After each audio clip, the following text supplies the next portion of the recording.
Well, I think it's important. It was based on a dream. At the time, there was a civil war going on in the country.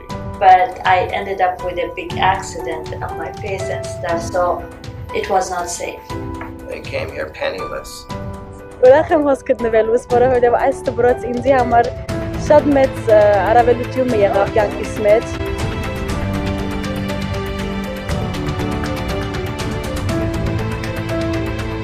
My name is Eric Kirakosian and I am a student at the University of Verne. I am making this documentary on behalf of the Honors 304 course, and because I am a man of Armenian heritage, I am doing it on the American Armenian International College. The AAIC stemmed from a phone call with Dr. Brown and Dr. Sarafian. Former ULV President Dr. Armen Sarafian received a phone call from Dr. Brown, the president of Pasadena College. At the time, Dr. Sarafian was the president/superintendent of Pasadena City College. In the phone call, Dr. Brown stated that Pasadena College was moving to San Diego. The first thing that came to Dr. Sarafian's mind was opening up an Armenian college.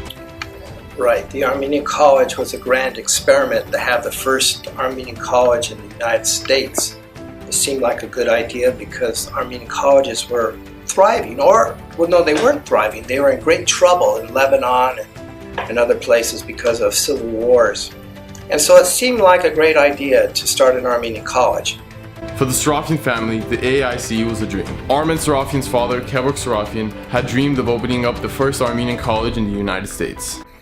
Kevork, his whole life, never turned far from his family's influence in Armenia, where his dad was a grower of grapes. During his time, he was not able to achieve his goal, so he left it in the hands of his son. When Dr. Armen Sarafian became the president of the University of Verne, the dream was getting closer. Dr. Armen Sarafian wanted to open up a college that was based on Armenian culture, Armenian heritage, a college that would bring Armenians from all around the world. And when the AAIC opened in 1976, it did that exactly. Because of the Armenian genocide in 1915, the Armenians spread to countries all around the world. And the stories of how they got to the AAIC makes the AAIC as unique as it is.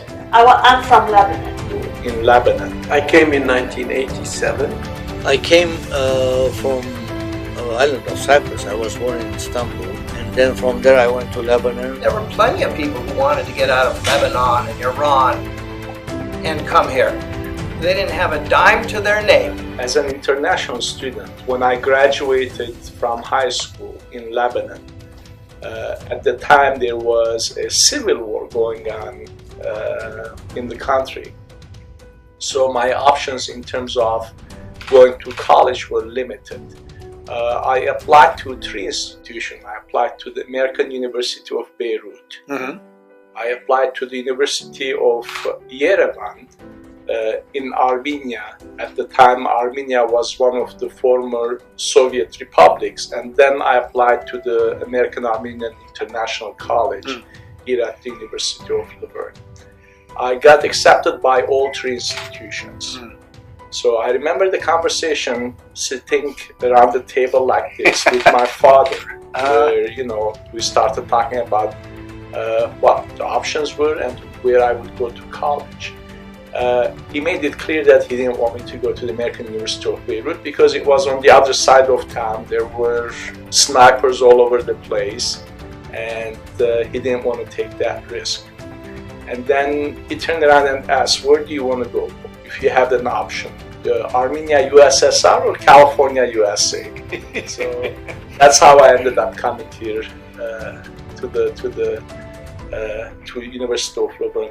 At the time, Welcome to Hotel California by the Eagles was a very, very famous song. So that kept playing in my mind as I was thinking about where would I go to college.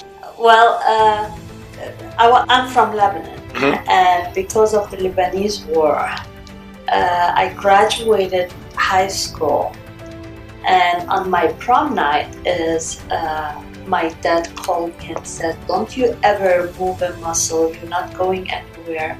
There was a breakdown and there's no way you can get there. And crossing the border between the east and the west, even though there is no border, but when my brother heard about it, they said, if you are so crazy about going to college, why don't you come over? I'll take care of you, you'll take care of me, me and all convinced that it is okay. And I jumped at it. Within 1 week, I was on the plane coming to Laverne. I had no clue what's going on.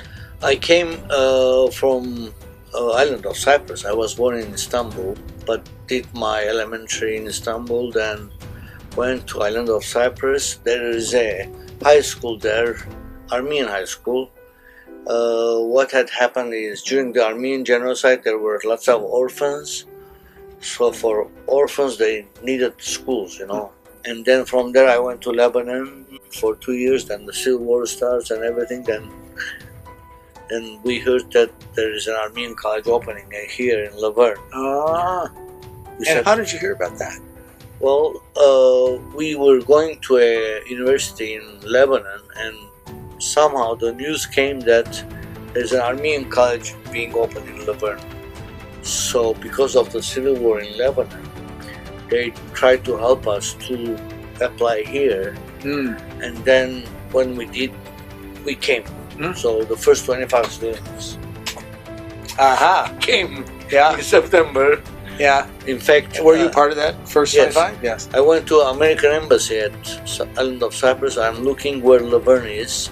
Then I saw Pasadena and the airport. So I said, okay, it looks like airport, Pasadena, Laverne. So I came to on Labor Day, 1976, and lots of people were on strike. But I saw one bus. As soon as I came out there, I saw one bus. It says LAX to Pasadena. I said, may I? He said yes. So I went in, and they dropped me at Pasadena Hilton. So then the taxi drivers, they were there. I asked them where Laverne is. They didn't know.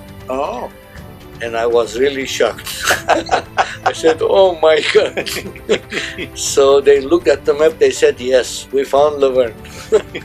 20 miles away. They said $28. I said, okay. I came with $80. So I spent 20 on the bus, 28. I said, in a day, I'll be out of money. So I came 1976, September 1st, I guess, in front of Founders Hall. There was no one. Labor Day. I looked left, I looked right. There is no one. Did they know you were coming? I had told them, but you know, they didn't know exactly what time I was coming. Right.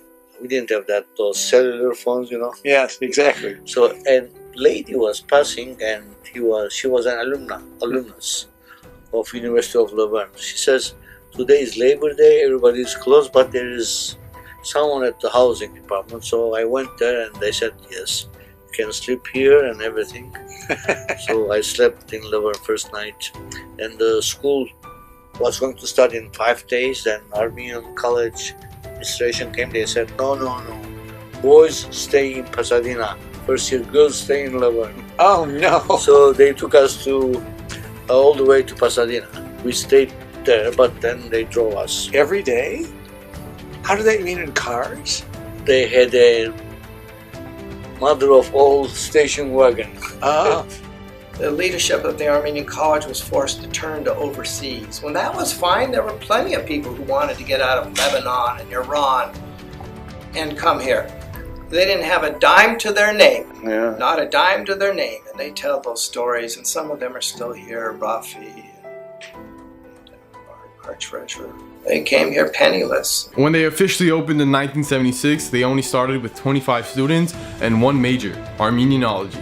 Classes begun in the Church of the Brethren, and students were housed in houses in Laverne and in Pasadena. Armenianology was a major that included classes such as Armenian cuisine, Armenian folk dancing, Armenian manuscripts, Armenian culture, and many more. However, the students were able to take courses at ULV as well. By the end of the second semester, the AAIC had 32 students. These 32 students were like family.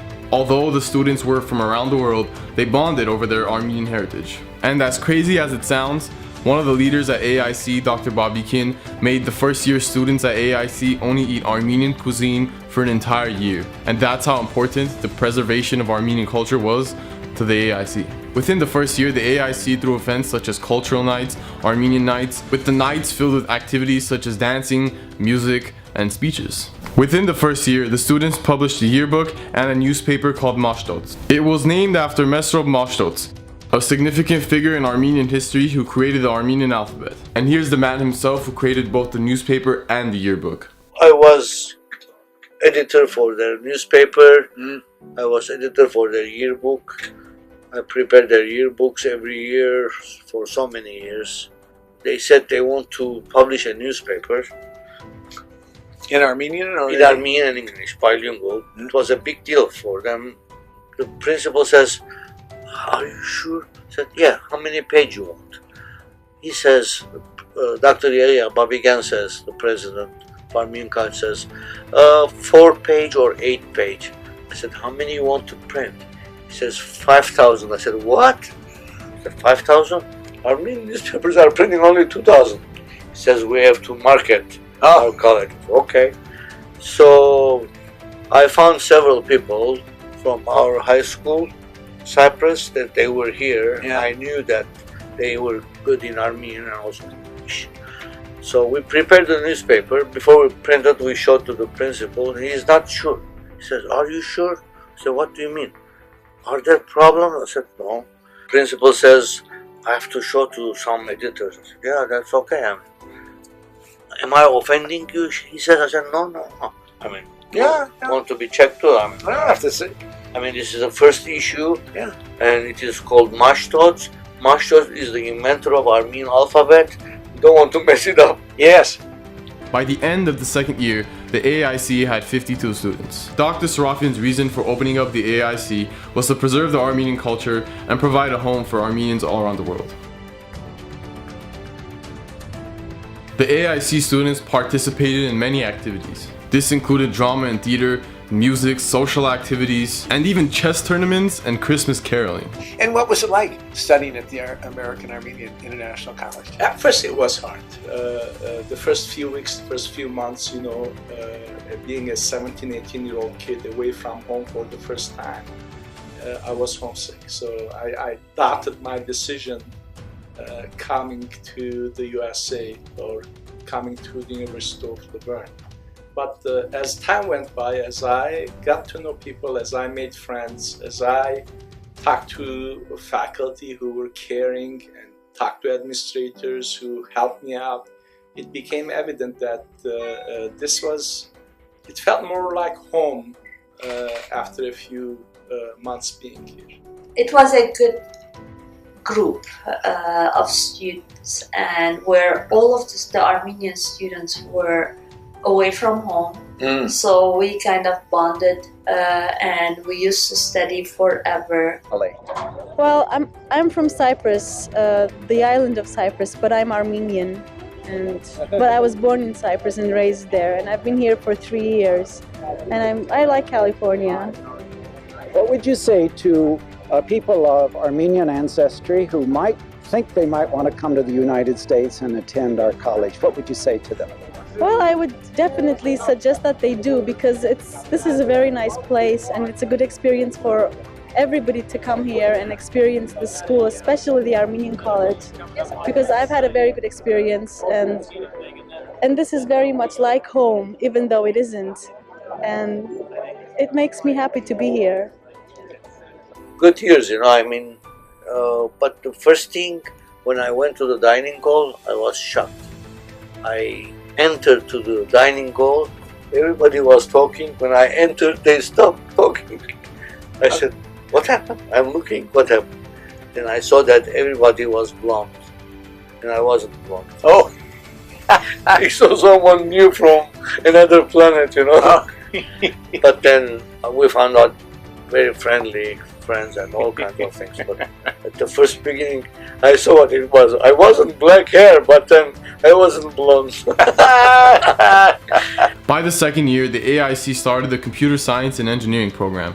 can you talk about the development of your laboratories in computer science? Well, before, when I was a student, they used to have a deck machine, and students would sign up to do their homework, and you'll see students signing up for 2 o'clock in the morning morning that they will come and they have only half an hour because the class was always full. Hopefully their program works and then they go home. I remember that deck wasn't even here in Laverne, that they had to log on to it somewhere else.